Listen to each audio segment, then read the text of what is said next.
仙的前任不错哦，他就有机会当了这是什么？这个司马光大仙的这个灵宝师，那还规定功德会是蓝子轩规定的，一千块大元，1000块这个钞票不可以少啊，不可以少。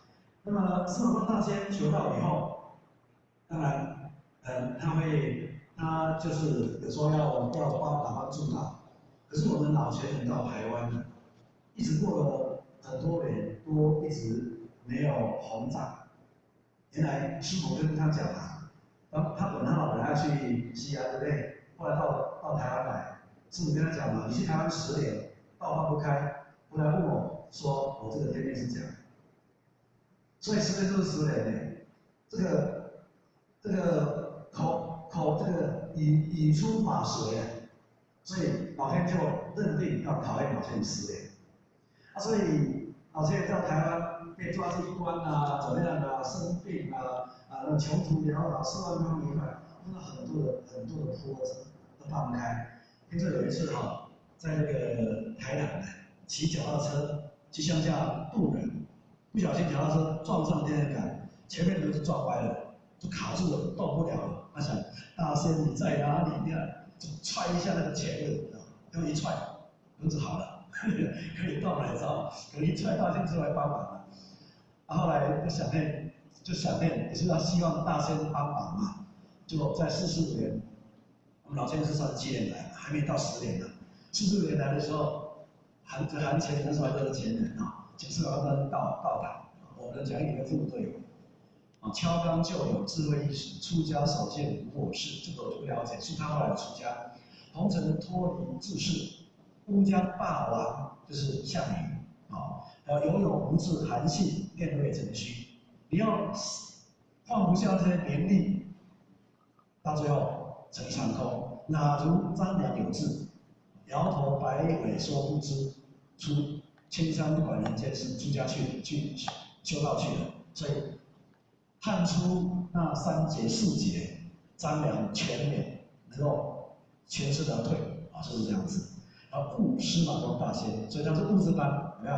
读书人一些儒士物质班的那典礼，你看有一句话看到没有？遥叩师母深庵。我们那个求道的时候，师母还在，所以我看到那个新闻对，遥叩师母深庵。可是过了几年，没有了，没有遥叩了。我们小师母成道了，知道吗？后来到民国69年，那个香港的新闻，中华圣母灵堂，师母成道了。所以以前我们觉得奇怪，以前的遥叩师母，后来怎么不用遥叩了呢？都没有人解答，我们不敢问，原来是这样子然后他怎么说？恩公韩君会台南，小仙欢喜不知谈，终日不明你左右，可是名不见仙人。你讲哪怪啦？我讲你的辛苦边呢？然后呢，他讲老虎有令，这个时候还要给你考验，你不要厌万谈，万望浅显，心莫灭，非是小仙望门关，主要绝情绝义是我动不了手时事地处浅淡，欲了红颜报老天，奈无苦命道红险，黄虎不准如此前。银耳自有良机会，老虎就说了，你会考验，过了考验，彼时显化自可来，到时候到红展，后来果然到了快接近50年的时候，道路那个红展起来了。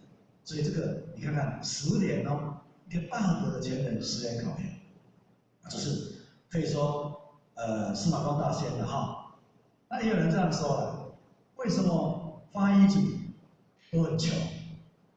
因为渡到一个穷秀才，司马光大仙是清官，没有钱他们有人说那个宝光剑阁的前人渡到一个财神艺人，所以来跟他们都很有钱，所以没关系，用钱买不到人才我们要认了就好了还有赵子龙，那赵云大仙，